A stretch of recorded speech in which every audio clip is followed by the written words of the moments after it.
Hello students, welcome to Competitech. आज की video में अपन देखने वाले हैं class 12 computer science chapter 1 Python revision tour का topic number 1.9 that is statement flow control. अब जब भी स्टेटमेंट फ्लो कंट्रोल की बात आती है तो अपने माइंड में एक चीज आता है दैट इज कंडीशनल और लूप। ठीक है, यानी कंडीशनल स्टेटमेंट और लूप स्टेटमेंट। बट नहीं, उसको पढ़ने से पहले अपन यहाँ पे कुछ टॉपिक डिस्कस करेंगे जो कि जरूरी है।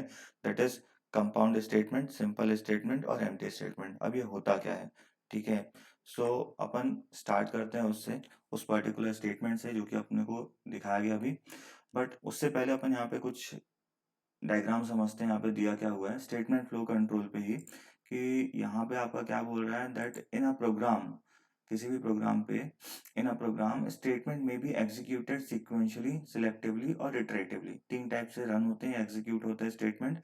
ठीक है, क्या दिया हुआ है कि या तो वो सीक्वेंस में चलेगा, कोई भी प्रोग्राम होगा या तो वो सीक्वेंस में चलेगा।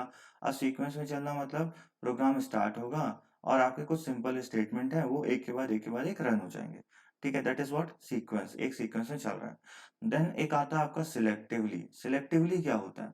अब जैसे यहाँ पे डायग्राम दिया हुआ है जिसमें डिसीजन हो, इसमें क्या हो, डिसीजन हो। अब जैसे सिलेक्टिवली अपन किसको बोल देते हैं, या अगर अपन बोले कंडीशनल, जिसको अपन कंडीशनल भी कह सकते हैं। ठीक है, जिसमें इफ एलिफ एल्स या नेस्टेड इफ जैसे आपके कमांड आते हैं।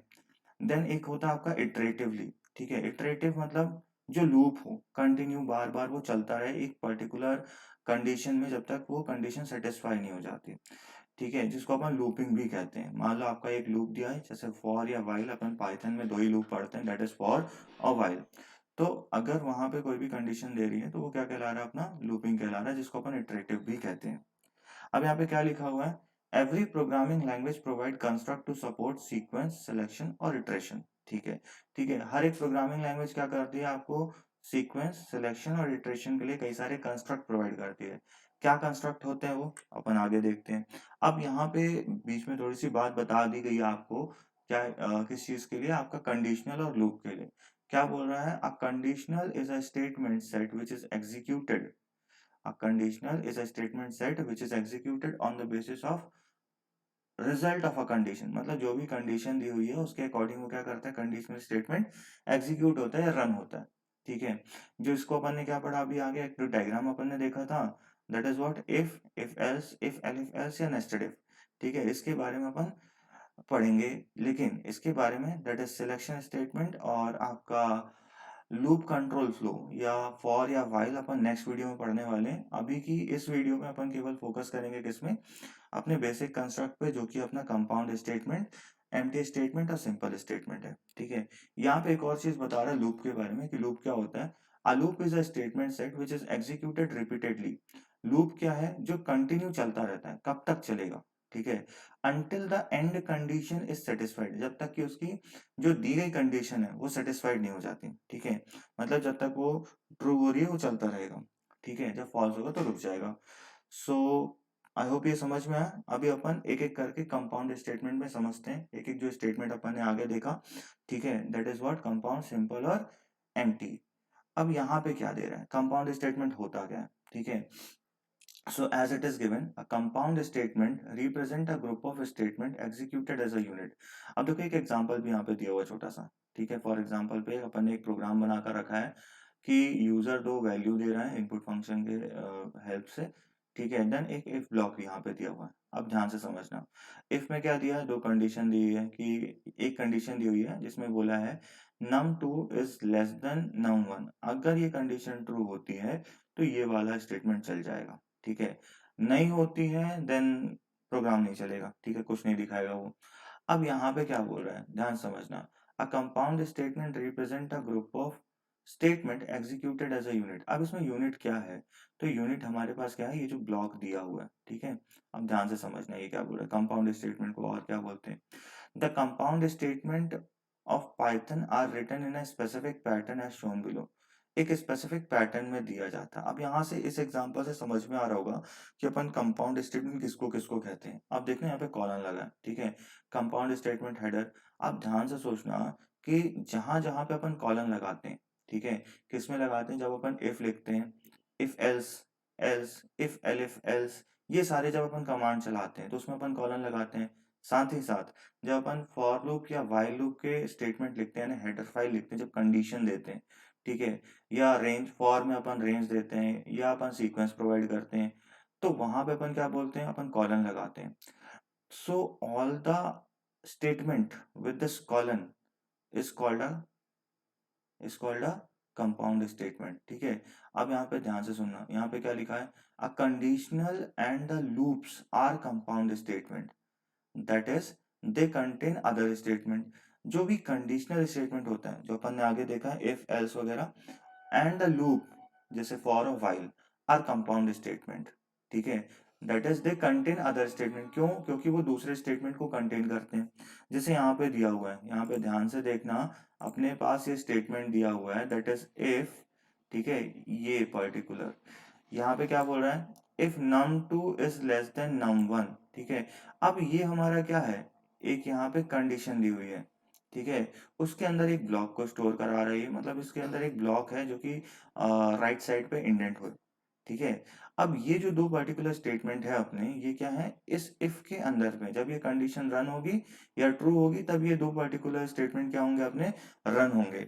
अब यहाँ पे क्या समझ में आ रहा है, दैट दिस पर्टिकुलर लाइन, जो ऊपर वाली लाइन है, जो कॉलन के साथ है, जो किसके साथ है, कॉलन के साथ है, that is what, that is our compound statement, ठीक है। यही क्या हमारा कंपाउंड स्टेटमेंट है, और इसके अंदर अदर स्टेटमेंट भी ये स्टोर करके रखता है, कंटेन करता है अपने अंदर। अब यहाँ पे क्या बोल रहा है, for all compound statement following point hold. अब हर एक कंपाउंड स्टेटमेंट के लिए कुछ कहा गया है, दो लाइन बताई गई है। The content statement are not written in the same column as the control statement, or rather they are indented to the right and together they are called a block। मतलब ध्यान से देखना, ये क्या बोल रहा है कि कोई भी कंटेंट स्टेटमेंट, जो कंपाउंड स्टेटमेंट के अंदर जो अदर स्टेटमेंट होते हैं वो कंटेंट स्टेटमेंट कहलाते हैं। जैसे ये t is equals to num2 into num2, then t is equals to t plus 10। अब ये जो दो स्टेटमेंट लिखे हुए हैं, ये कंटेंट स्टेटमेंट कहला रहे हैं, ठीक है। और कोई भी सेम कॉलम पे नहीं लिखा जाता है, इसको इसको क्या किया जाता है, राइट साइड एक इंडेंट दिया जाता है, ठीक है। इंडेंट किसको कहते हैं, ब्लैंक वाइट स्पेस को, जो अपन यहाँ पे दिख रहा है अपन को, ठीक है। देन ये और क्या कह रहा है, the first line of the compound statement, that is it's header contains a colon at the end of it. मतलब अपन ने पहले ही पढ़ लिया इसको, ठीक है। ये चीज क्या बोल रहा है, जो हमारा पहला लाइन होता है, जो हेडर फाइल होता है, उसमें हम क्या देते हैं, कॉलन देते हैं, यानी दो ये जो दिख रहा है आपको, ठीक है, इसको अपन क्या कहते हैं, कॉलन कहते हैं। तो ये क्या कहलाती है, आपकी हेडर लाइन कहलाती है, और इसी के अंदर जो स्टेटमेंट कहलाते हैं, हमारे कंटेंट स्टेटमेंट कहलाते हैं। आई होप ये कंपाउंड स्टेटमेंट समझ में आए कि क्या है कंपाउंड स्टेटमेंट, इसको कहते हैं। जो हमारे इफ या कंडीशनल या लूप वाले स्टेटमेंट, जितने भी हेडर स्टेटमेंट होते हैं जो कंडीशन स्टोर करते हैं, ठीक है, उसको ही अपन क्या कहते हैं, कंपाउंड स्टेटमेंट कहते हैं। आई होप ये बहुत अच्छे से क्लियर है। आगे बढ़ते हैं। अब यहाँ पे अपने पास दो स्टेटमेंट और बचते हैं, एक बचता अपना सिंपल स्टेटमेंट और एक बचता अपना एम्प्टी स्टेटमेंट। अब ये सिंपल स्टेटमेंट होता क्या है, ठीक है। सो सिंपल स्टेटमेंट अब किसको कहते हैं, अब जो भी हमारे नॉर्मल स्टेटमेंट होते हैं, क्या बोल रहा है, compound statement are made of simple statement. जितने भी कंपाउंड स्टेटमेंट होते हैं वो सिंपल स्टेटमेंट का यूज करके बनाए जाते हैं, ठीक है। Any single executable statement is simple statement in Python. अब जैसे यहाँ पे दिया हुआ है, अपन यहाँ पे देख लेते हैं, जैसे num1 is equals to int input enter number 1, num2 is equals to input enter number 2। ये दोनों क्या है, हमारे सिंपल स्टेटमेंट है। कंडीशनल या कंपाउंड स्टेटमेंट के अंदर दो स्टेटमेंट लिखे हैं, वो भी सिंपल है। प्रिंट, ये भी अपना सिंपल स्टेटमेंट है। आगे बढ़ते हैं, यहाँ पे क्या है, एक प्रोग्राम दिया हुआ है, number is equals to it is containing a list, ये लिस्ट कंटेन कर रहा है जिसमें 5 एलिमेंट्स हैं। ये भी हमारा क्या है, सिंपल स्टेटमेंट है, ठीक है। तो कहने की बात ये, कोई भी सिंगल एग्जीक्यूटेबल स्टेटमेंट, कोई भी एक वैलिड स्टेटमेंट हमारा क्या है, सिंपल स्टेटमेंट कहलाता है, ठीक है। अब आगे बढ़ते हैं, ये क्या बोल रहा है, ट्रांसफर स्टेटमेंट। अब ये नई चीज आ रही है, देखो आपके बुक में एक चीज दिया हुआ है, दैट इज एम्प्टी स्टेटमेंट। अब ये चीज तो अपन ने पढ़ी है 11th क्लास में, दैट इज ब्रेक कंटिन्यू पास, ठीक है। अभी अपना जो टॉपिक है उसमें केवल ये पास स्टेटमेंट बताया है, बट ये पास स्टेटमेंट के साथ साथ हमारा जो ट्रांसफर स्टेटमेंट होता है, ठीक है। ये उसमें उसके अंदर अपने 3 स्टेटमेंट आते हैं। क्या आते हैं? ब्रेक, कंटिन्यू और पास। अब ये ब्रेक कंटिन्यू तो अपन ने पढ़ा, ये जंप स्टेटमेंट कहलाता है, ठीक है। बट ये दोनों जंप स्टेटमेंट भी ट्रांसफर स्टेटमेंट के अंदर पे ही आते हैं, ठीक है। वो ट्रांसफर करते हैं जो भी हमारा फ्लो होता है उसको। अब क्या लिखा हुआ है ट्रांसफर स्टेटमेंट के अंदर? Transfer statement alter the way a logic gates executed. कैसे लॉजिक एग्जीक्यूट होगा, कहाँ पे एक्सेप्शन आएगा, कहाँ पे क्या दिक्कतें आएंगी, तो उन सब चीजों के लिए अपन ब्रेक और कंटिन्यू का भी यूज करते हैं, ठीक है। These statement are often used in for and while loop. ये फॉर और व्हाइल लूप पे यूज किए जाते हैं। Let's have a look at the transfer statement below. अब अपने पास एक एम्प्टी स्टेटमेंट में बताया गया जो पास है उसके बारे में डिस्कस करते हैं, क्योंकि ब्रेक और कंटिन्यू अपन को आगे डिस्कस करना ही है, ठीक है। इसलिए अपन यहाँ पे बात नहीं कर रहे उसकी। Now, empty statement. The simplest statement is the empty statement, that is a statement which does nothing. A statement that does nothing. अब ध्यान से सुनना। सिंपलेस्ट स्टेटमेंट होता है एक एम्प्टी स्टेटमेंट जो कुछ नहीं करता है, जिसका रहना वहां पे जरूरी है अपने प्रोग्राम पे, बट उसका काम कुछ नहीं है। अब कुछ नहीं मतलब वो कुछ रन नहीं करेगा वहां पे, वो केवल स्टेटमेंट को पास कर देगा, आगे चला देगा, ठीक है। In Python an empty statement is the pass statement. It takes the following form. ये क्या है? कुछ एक फॉलोइंग फॉर्म पे रहता है, अपन को केवल एक लाइन या एक वर्ड लिखना होता है, दैट इज पास, ठीक है। Wherever Python encounter a pass statement, Python does nothing and moves to the next statement in the flow control. Flow of control में वो नेक्स्ट स्टेटमेंट बढ़ जाता है जब भी ये वर्ड को वो देखेगा कि पास लिखा हुआ है। अब इस सेम प्रोग्राम को अपन रन करके देखते हैं, ठीक है। अपन अपने आइडियली में चलते हैं और इसको देखते समझते हैं कि कैसे काम करेगा। इन केस अगर हमारे पास स्टेटमेंट ना रहा तो क्या एरर आएगा? क्या कोई एरर आएगा या नहीं आएगा? ठीक है। तो हम num1 के नाम से एक वेरिएबल बनाते हैं और उसके अंदर एक लिस्ट कंटेन कराते हैं, जैसे 10 कॉमा देन 11 कॉमा देन जैसा अपना लिखा हुआ था उसी को अपन यहाँ पे यूज कर लेते हैं। 10 11 12 13, ठीक है। सेम अपन यहाँ पे यूज करके चलते हैं 10 11 देन 12 13 14। अब यहाँ पे क्या बोल रहा है? क्या वो लूप चला रहा है? ठीक है। यहाँ पे क्या बोल रहे हैं? फॉर नम इन नंबर्स, ठीक है, उसी को अपन लिख लेते हैं। सो नम फॉर नम वन या नम इन num1, ठीक है, फॉर नम इन num1। अब फिर क्या बोल रहे हैं? इसको ये क्या करा रहा है? बोल रहा है इफ नम, दैट इज जो भी हमारा फॉर पे अपन ने वेरिएबल लिया है, if num is modulus 2 is equal to 0 then print num, ठीक है। यहाँ पे क्या बोल रहे हैं? इफ नम मॉड्यूलस 2, मतलब जो भी नंबर यहाँ पे एक के बाद एक वो ट्रैवर्स करेगा, ठीक है। अगर वो इक्वल होता है 0 के, अगर वो इक्वल होता है 0 के, देन प्रिंट क्या करेगा? उस नंबर को वहां पे वो प्रिंट कर देगा। तो अपन यहाँ पे क्या ले लेंगे? वेरिएबल ले लेंगे जो भी अपन ने फॉर के अंदर दिया, ठीक है। एल्स, यहाँ पे क्या बोल रहा है? एल्स अगर ये मीट नहीं करता, जैसे 11 पे और 13 पे ये मीट नहीं करेगा, तब क्या करेगा?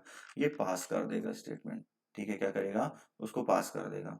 इसको रन करके देखते हैं, चला के देखते हैं क्या होगा, इसका रिजल्ट क्या आएगा। तो जैसे अपन इसको यहाँ पे रन करेंगे, इसको फिलहाल अपन डेस्कटॉप में सेव करते हैं, यहाँ पे कुछ भी नाम लिख देते हैं और एंटर करते हैं, ठीक है। तो ये क्या कर रहा है? 10 12 14 को यहाँ पे रिप्रेजेंट कर रहा है। अब क्यों?